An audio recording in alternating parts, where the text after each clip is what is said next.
Good morning दोस्तों, आज है 31 दिसंबर मतलब CMS इन्फो की IPO की आज लिस्टिंग डेट है और सुबह के बज गए हैं 6। और जैसा कि मैंने आपको कहा था कि CMS इन्फो की IPO की लिस्टिंग होगी, उस दिन सुबह 6 बजे हमारा वीडियो आ जाएगा लिस्टिंग डेट स्ट्रेटजी पर। तो दोस्तों इस वीडियो के अंदर हम बात करेंगे कि इसकी लिस्टिंग प्राइस, एक अंदाजन लिस्टिंग प्राइस क्या हो सकती है और इसके अलावा हमारी आज स्ट्रेटजी क्या रहनी चाहिए। मतलब इसको लॉन्ग टर्म के लिए होल्ड करना चाहिए या जो भी लिस्टिंग गेन्स मिल रहा है, जितनी भी प्राइस पर लिस्ट हो रहा है वो लेकर हमें एग्जिट हो जाना चाहिए। तो हमारी स्ट्रेटजी क्या रहनी चाहिए।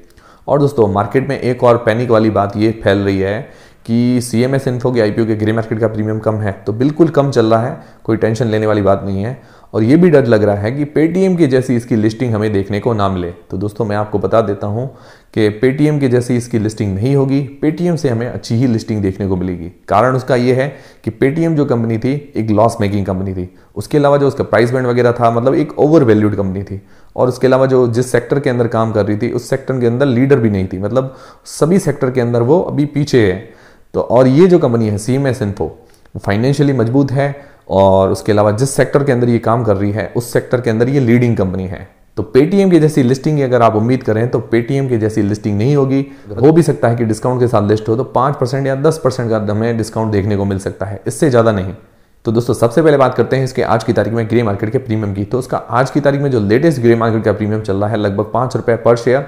तो दोस्तों ये 69 शेयर का लॉट है, 5 × 69 करते हैं तो लगभग 345 रुपये हमें एक लॉट पर आज की तारीख में फायदा बता रहा है, जो कि देखा जाए तो काफी कम चल रहा है। शुरुआत से इसका ग्रे मार्केट का प्रीमियम काफी कम है। तो दोस्तों जिन्होंने भी सिर्फ लिस्टिंग गेन्स के लिए अप्लाई किया है तो मुझे लगता है उनको लिस्टिंग गेन्स के लिए तो अप्लाई नहीं करना चाहिए था, क्योंकि जो भी लिस्टिंग गेन्स के लिए अप्लाई करें तो हमेशा ग्रे मार्केट का प्रीमियम देखें। ग्रे मार्केट का प्रीमियम मिनिमम 15 से 20% हो तो ही उस IPO में अप्लाई करें। तो जिसने भी लिस्टिंग गेन्स के लिए अप्लाई किया है तो ये लिस्टिंग गेन्स के लिए तो बिल्कुल भी IPO नहीं था। अब दोस्तों इसकी लिस्टिंग प्राइस क्या हो सकती है। तो दोस्तों ये 216 रुपये में हमें इश्यू हुआ है, मतलब जो इसका इश्यू प्राइस है 216 रुपये, 5 रुपये इसका ग्रे मार्केट का प्रीमियम चल रहा है। तो ग्रे मार्केट के अनुसार जो इसकी लिस्टिंग होनी चाहिए लगभग 221 रुपये के आसपास, मतलब 220-221 रुपये हम ग्रे मार्केट के अनुसार मान लेते हैं इसकी लिस्टिंग हो सकती है।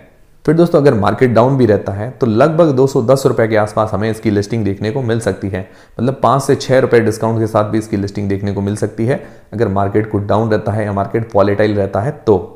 और दोस्तों कुछ एक्सपर्ट्स ऐसे भी बता रहे हैं कि 240-250 रुपये के आसपास इसकी लिस्टिंग हमें देखने को मिल सकती है। अगर दोस्तों ऐसा होता है तो इसके लिए बहुत ही अच्छी बात होगी, क्योंकि ये कंपनी फाइनेंशियली और फंडामेंटली काफ़ी मजबूत कंपनी है। तो अब दोस्तों अगर इसकी लिस्टिंग हमें 220-221 रुपये के आसपास भी देखने को मिलती है, मतलब 300-400 रुपये हमें लिस्टिंग देखने को मिलता है एक लॉट पर, तो हमें क्या करना चाहिए। मतलब इसको लॉन्ग टर्म के लिए होल्ड करें या जो भी हमें प्राइस मिल रहा है वो लेकर हम एग्जिट हो जाएं। तो हमारी स्ट्रेटजी क्या रहनी चाहिए। तो उससे पहले मैं थोड़ा बहुत आपको कंपनी के बारे में बता देता हूं। इससे क्या है कि आपकी टेंशन थोड़ी सी कम हो जाएगी। तो दोस्तों CMS इन्फो जो कंपनी है उसके पास अपना ग्रोइंग और स्ट्रॉन्ग बिजनेस है, मतलब जो जिस बिजनेस के अंदर ये काम कर रही है, जिस सेक्टर के अंदर काम कर रही है वो ग्रोइंग है और उसके अलावा काफ़ी स्ट्रॉन्ग बिजनेस है इसका। और दोस्तों ये काम करती है कैश मैनेजमेंट का, मतलब ATM में पैसे लोड करने का, कैश कैरी करने का, और उसके अलावा सॉफ्टवेयर सॉल्यूशंस वगैरह भी प्रोवाइड करवाती है बैंकों को। तो दोस्तों ये कैश मैनेजमेंट के अंदर लीडिंग कंपनी है इंडिया की, मतलब इंडिया के अंदर कैश मैनेजमेंट जो कंपनियां हैं उसके अंदर टॉप में आती है ये। दोस्तों इसकी बैलेंस शीट देखें तो ये डेब्ट फ्री कंपनी है, मतलब उधार मुक्त कंपनी है, इसके ऊपर कोई भी उधारी नहीं है आज की तारीख में।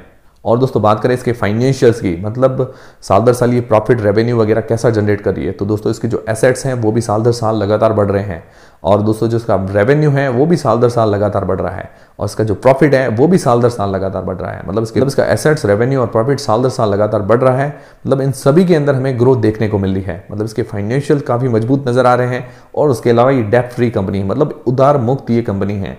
तो दोस्तों ये सारी क्वालिटीज देखकर आपको लगता है कि ये पेटीएम जैसा लिस्ट हो पाएगा। पेटीएम से तो अच्छी ही लिस्टिंग हमें देखने को मिलेगी, क्योंकि ये कंपनी फाइनेंशियली और फंडामेंटली काफी मजबूत है। और उसके अलावा बात करें इसके PE की तो लगभग ये 19 के आसपास के PE पर लिस्ट होने जा रहा है, मतलब एकदम फेयर वैल्यूएशंस पर ये लिस्ट होने जा रहा है। और इसकी जो पीयर कंपटीटर है SIS का जो PE चल रहा है लगभग 18-19 के आसपास ही चल रहा है, तो उसके बराबर वैल्यूएशंस पर ये लिस्ट होने जा रही है। और दोस्तों इसके प्राइस बैंड की बात करें तो इसका प्राइस बैंड भी बहुत ही रीजनेबल है। तो दोस्तों मुझे ऐसा कोई चांस नहीं नजर आ रहा कि एकदम इसका प्राइस काफी ज्यादा गिर जाएगा, ऐसे मुझे कोई भी चांसेस नजर नहीं आ रहे हैं। बाकी दोस्तों इसकी लिस्टिंग कैसी भी हो, मतलब 5 रुपये या 10 रुपये डिस्काउंट के साथ भी खुल सकता है, पर दोस्तों ये लॉन्ग टर्म में मुझे काफी अच्छी कंपनी नजर आ रही है। मतलब ये कंपनी मुझे काफी हद तक बहुत अच्छी लग रही है। और दोस्तों लॉन्ग टर्म की बात करें तो अगर लॉन्ग टर्म में मुझे 4 से 5 हज़ार रुपये का नुकसान भी इसके अंदर देखने को मिलता है तो भी मुझे कोई दिक्कत वाली बात नहीं है, क्योंकि ऐसी मजबूत कंपनी के साथ मैं रिस्क लेने के लिए तैयार हूं। और दोस्तों पिछला एक और एग्जांपल देता हूं, जैसे सोना BLW का जो आईपीओ था, मतलब सोना कॉमस्टार का जो आईपीओ था, उसकी भी लिस्टिंग हमें काफ़ी धीमी देखने को मिली थी। मतलब उसका भी ग्रे मार्केट का प्रीमियम काफ़ी कम चल रहा था, लगभग 291 रुपये में हमें वो अलॉट हुआ था, और इसकी जो लिस्टिंग है लगभग 300 रुपये के आसपास हमें देखने को मिली थी। तो उसकी भी लिस्टिंग हमें काफ़ी धीमी देखने को मिली। पर दोस्तों उसके बाद क्या हुआ, इस पर अपर सर्किट लगना शुरू हो गए, मतलब जो सोना कॉमस्टार है उस पर अपर सर्किट लगना शुरू हो गए। अब वो लगभग 710 715 के आसपास उसका भाव चल रहा है सोना कॉमस्टार का। 291 रुपये में आया था और लिस्टिंग भी हमें काफ़ी कम देखने को मिली थी। और मैंने सोना कॉमस्टार का भी कहा भी था कि काफ़ी अच्छी कंपनी है और उसकी लिस्टिंग हमें अच्छी देखने को मिलेगी, लॉन्ग टर्म में ये हमारे लिए शेयर अच्छा है। तो क्या पता CMS इन्फो के आईपीओ में भी सोना कॉमस्टार जैसी स्टोरी हो जाए। पर दोस्तों इन दोनों को हम कंपेयर नहीं कर सकते, क्योंकि सोना कॉमस्टार जो कंपनी है वो अलग सेगमेंट के अंदर काम करती है, CMS इन्फो जो कंपनी है वो एक अलग सेगमेंट के अंदर काम करती है। तो इन दोनों का कंपैरिजन नहीं हो सकता है। और दोस्तों बात करें CMS इन्फो के फ्यूचर की, तो फ्यूचर जो है कैशलेस हो सकता है। तो इसके कारण क्या है, जो कैश मैनेजमेंट का काम है वो थोड़ा धीमा पड़ सकता है। बिल्कुल बंद नहीं होगा पर थोड़ा धीमा पड़ेगा, मतलब इसकी ग्रोथ ज़्यादा नहीं हो सकती। मतलब ये एक स्टेबल रूप में काम कर सकता है। मतलब अब इसको लॉन्ग टर्म के लिए होल्ड करते हैं तो मतलब थोड़ा थोड़ा हमें रिटर्न मिल सकता है, हम ज़्यादा रिटर्न की इसके अंदर उम्मीद नहीं कर पाएंगे। तो दोस्तों अगर आप इसको लॉन्ग टर्म के लिए होल्ड करेंगे तो आपको बहुत धीमा रिटर्न मिल सकता है। और बाकी देखिए दोस्तों, मार्केट खुलता है 9 बजे, उसके बाद हमें पता चल पाएगा कि इसकी लिस्टिंग वगैरह हमें कैसी देखने को मिलती है। तो अब दोस्तों जिन जिन लोगों को भी ये आईपीओ अलॉट हुआ है तो उन लोगों को क्या करना चाहिए। तो दोस्तों जो शॉर्ट टर्म इन्वेस्टर्स हैं, जिन्होंने सिर्फ लिस्टिंग गेंस के लिए अप्लाई किया है, तो मुझे लगता है कि अगर हमें इसकी लिस्टिंग 220 221 के आसपास देखने को मिलती है या इससे भी थोड़ी बहुत कम हमें देखने को मिलती है, तो मुझे लगता है जितनी भी प्राइस पर ये लिस्ट होता है तो उतनी प्राइस पर हमें इसको बेचकर एग्जिट हो जाना चाहिए, भले ही फिर उसमें हमें 200-300 रुपये का घाटा हो। फिर दोस्तों क्या है कि शॉर्ट टर्म के अंदर हमें अगर थोड़ा और नुकसान हो गया, मतलब शुरुआत में खुलते ही हमें 200-300 का घाटा है, फिर 1-2 दिन बाद हम देखें कि हमें 1000-1500 रुपये का घाटा हो रहा है, तो शॉर्ट टर्म के अंदर कुछ भी कहना पॉसिबल नहीं है। बाकी दोस्तों लॉन्ग टर्म के अंदर ये कंपनी ठीक ही है। तो दोस्तों जो भी शॉर्ट टर्म इन्वेस्टर्स हैं वो मुझे लगता है जो भी लिस्टिंग प्राइस हो उसके आसपास हमें इसका जो जितना भी प्राइस मिल रहा है या जितना भी लिस्टिंग गेंस वगैरह मिल रहा है वो लेकर हमें एग्जिट हो जाना चाहिए। और बाकी दोस्तों आप कोई भी डिसीजन लें तो अपनी रिस्क पर लें, इससे क्या है कि आपका रिस्क काफ़ी कम हो जाएगा। और पर्सनली दोस्तों मेरी बात करें, अगर ये डिस्काउंट के साथ लिस्ट भी होता है तो पर्सनली मैं इस आईपीओ के अंदर बना रहूंगा। और उसके अलावा हमें अगर लिस्टिंग गेंस भी देखने को मिलता है, मतलब अगर 221 रुपये के आसपास लिस्ट होता है कि थोड़ा बहुत हमें लिस्टिंग गेंस देखने को मिलता है, या इसके अलावा 240-250 के आसपास भी लिस्ट होता है, तो भी मैं इस आईपीओ के अंदर बना रहूंगा। मतलब मैं साल भर तो इस आईपीओ के ऊपर पूरी वॉच रखूंगा, मतलब इस शेयर के ऊपर पूरी वॉच रखूंगा, क्योंकि पर्सनली मुझे ये कंपनी काफ़ी अच्छी नज़र आ रही है। और उसके अलावा मैं इस कंपनी के अंदर बना रहना चाहता हूँ 1 साल के लिए। और फिर दोस्तों भले ही मुझे 4 से 5 हज़ार रुपये का नुकसान भी देखने को मिले तो मैं ये नुकसान उठाने के लिए तैयार हूँ। और अगर दोस्तों आप ऐसा रिस्क नहीं लेना चाहते तो मुझे लगता है पहले ही दिन आपको इससे एग्जिट हो जाना चाहिए। क्योंकि मैं जो कर रहा हूँ वो जरूरी नहीं है कि आपको भी करना चाहिए। और बाकी दोस्तों अगर ऐसा होता है कि हमें कुछ ही दिनों के अंदर इसके अंदर बढ़िया प्रॉफिट देखने को मिल जाता है तो मैं जरूर इसके अंदर प्रॉफिट बुक करूंगा।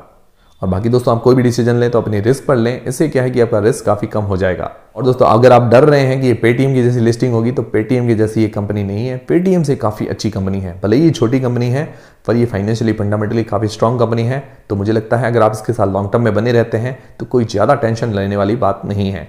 और बाकी दोस्तों मुझे लगता है जो भी शॉर्ट टर्म इन्वेस्टर्स हैं, भले 1 दिन के इन्वेस्टर हो या 6 महीने के इन्वेस्टर हो, तो उनको पहले ही दिन जो भी लिस्टिंग गेंस वगैरह मिल रहा है या जितनी भी प्राइस पर लिस्ट हो रहा है वो लेकर हमें एग्जिट हो जाना चाहिए। इससे क्या है कि आपका रिस्क भी काफ़ी कम हो जाएगा। तो दोस्तों मुझे लगता है ये वीडियो देखने के बाद आपकी स्ट्रेटजी काफ़ी हद तक क्लियर हो गई होगी कि अब आप लोगों को क्या स्ट्रेटजी अपनानी है, मतलब उसको लॉन्ग टर्म के लिए होल्ड करना है या जो भी लिस्टिंग गेंस मिल रहा है वो लेकर एग्जिट हो जाना है। तो आपकी स्ट्रेटजी मुझे लगता है काफ़ी हद तक क्लियर हो गई होगी। और आपके मन में जो डर था कि पेटीएम आईपीओ की जैसी तो लिस्टिंग नहीं होगी, तो उसकी भी आपका डर खत्म हो गया होगा। तो दोस्तों अगर आपकी स्ट्रेटजी क्लियर हुई है तो मुझे कमेंट करके ज़रूर बताएं कि आप लोग क्या स्ट्रेटजी अपनाने वाले हैं, मतलब जो भी लिस्टिंग गेंस वगैरह मिल रहा है वो लेकर एग्जिट हो जाएंगे या इसको लॉन्ग टर्म के लिए होल्ड करेंगे। तो आप लोगों की क्या स्ट्रेटजी रहेगी मुझे कमेंट करके ज़रूर बताएं। तो दोस्तों हमारा वीडियो, हमारी जानकारी अगर आपको पसंद आई है तो वीडियो को लाइक जरूर करें और दोस्तों चैनल को सब्सक्राइब कर लें। ऐसे और भी जानकारी रिलेटेड वीडियोस हमारे चैनल पर आपको मिलते रहेंगे। मिलते हैं दोस्तों नेक्स्ट वीडियोस के अंदर।